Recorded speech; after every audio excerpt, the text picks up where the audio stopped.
Well, we'll call it the latest David versus Goliath kind of fight, as an Ontario farming family begs the court to help them stop an enormous wind farm that's going to go up in their farming town, just in a little tiny farming community called Godrich, which is about an hour outside of Toronto. Let's bring in Rebecca Thompson to talk about the realities facing this particular family. What are we talking as far as this latest wind farm, the turbine? So interestingly, Downwind, which is a documentary that Sun News Network aired a number of months ago, featured this family that is, asking the divisional court in Ontario, the Ontario Divisional Court, to review their appeal to not have this 140 wind turbine project put up. And essentially, the divisional court has never, this would be precedent setting if, in fact, this family, among other families who are part of this appeal, would be able to win this on the grounds that this would cause problems for their health. So right now, Health Canada, which is at the federal level, is reviewing whether or not wind turbines cause health concerns. Given the fact that in Ontario, the setbacks of wind turbines are only 500 feet, this is a concern because it's too close to people's homes. You did a lot of work on this in your documentary, and I urge any of you who haven't yet seen Downwind, watch it. I don't care if you're living in the city of Toronto. I don't care if you're living in a big urban center. Watch it, because until you've seen what Rebecca exposes, you don't really truly get an understanding. And you made some really valid points in the documentary that, and what absolutely confounds me is that there are so many questions about health issues that are being looked into, and nobody seems to know what the long-term implications are, but yet the province is forging full steam ahead building these things. The province is forging full steam ahead, and they have indicated that there are no health concerns, even though they haven't done sufficient research into whether or not there's health concerns. But look at places like Alberta. There are wind turbines set up, yet they're 2 miles away from anyone's home. In Ontario, there was a theory that the reason why the wind turbines were only were permitted to be put up 500 feet away was because farms in Ontario are only an acre. And so basically, if the Ontario government could get away with putting wind turbines along a transmission line, which is, a few turbines every other farm, then they could get away with a 500 foot setback.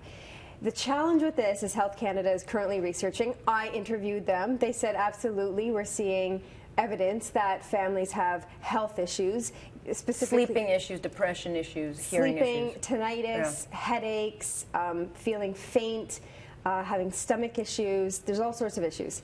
And so why wouldn't the courts then be listening to this and saying, okay, hold on, we don't have enough conclusive evidence to say that there are no health problems, so we have to rule in favor. There's doubt. Well, so far, the provincial government has written its laws and its rules to be heavily in favor of the companies. And so essentially when any family, and there have been more than 20 appeals that have gone to environmental review tribunals in Ontario, and by the way, these families dip into their RSPs. They have to take it from their own small farming business or whatever kind of business they have. They have to take it from their profits to pay for these appeals, hire lawyers, all the rest, and they essentially lose the appeals because the Ontario government has written the regulations in a way where the wind turbine companies, often foreign companies, win time and time again. But when it comes to the bigger picture, because all I'm hearing right now is massive lawsuits,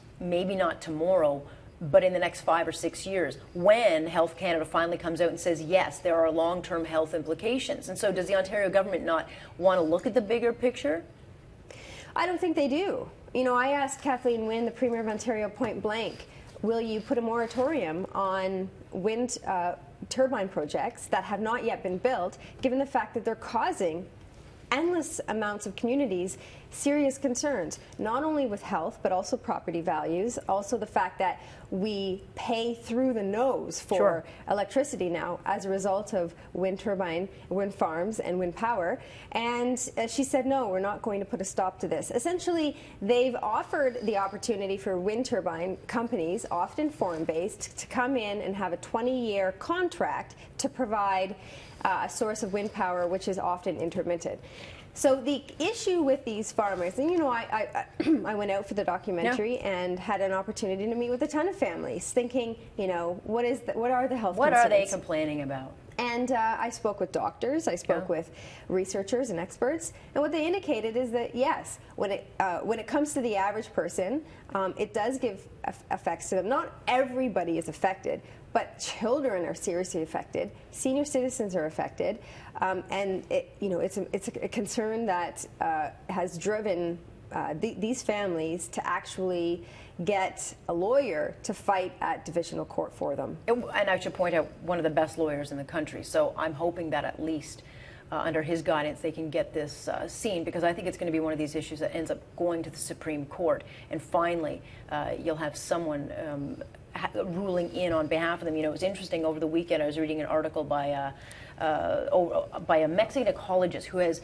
opened the doors, he's blown the whistle on the corruption, the lies, and what he calls the incompetence of the wind industry. And he talked about a whole bunch of countries, whether it be the United States, Australia, and Canada, talking about the massive environmental damage these windmills are creating. And he talks about, it doesn't seem that the environmentalists care about the clear cutting. They don't care about the birds. They don't care about the bees. They don't care about the environmental and the ecosystems that are destroyed by these stupid windmills. But they aren't doing anything. No. They're just all about optics, and there are people behind the scenes making billions of dollars. So it's such a hypocritical. It absolutely is. What's interesting is these individuals. There's a mass movement, not only in Ontario but across Canada, to try to curtail wind power, or at least stop to research it before it goes up. And they reached out to a number of environmental groups, specifically when it came to the mutilation of migratory birds from these wind turbine blades. And the bird organizations in in Canada said, we're not interested. And it's partially because, Sierra... Are they getting funding from someone? Well, they certainly rely on government funding. Yeah. And essentially, you have the Ontario government or the Canadian government or whoever offering these groups funding, and in return, they're going to stay silent on these major issues. It's such an incestuous industry.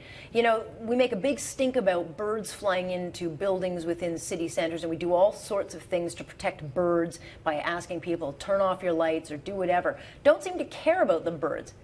Don't seem to care about the bees. No, it's interesting. Certainly don't care about the bats. They certainly don't. And the bats, in fact, which are an endangered species in Ontario, there's evidence that in Northern Ontario, the bats that are an endangered species could be obliterated as a result of wind turbines. And Ministry of Natural Resources has stood by idly and said, oh, well. So where's David Suzuki? Because I would think that this is something he should care about, because he should know. I'm no scientist, I'm no bat expert, but I do know that when you take out one species from the ecosystem, you unbalance the whole infrastructure of it. So if you take out the bats, that means other birds and bugs and all the rest of it, it unbalances the system, so you get big problems. Yeah, and David Suzuki was out a few months ago saying, what's the big deal? Everybody should endorse wind power.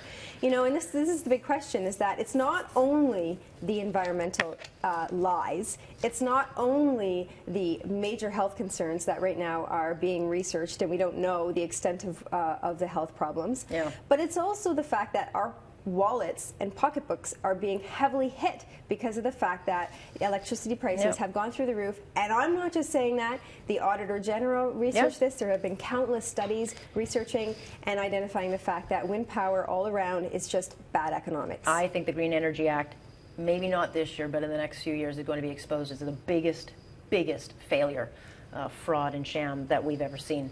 So we'll continue watching it. Rebecca Thompson joining us here this morning. Thank you, ma'am.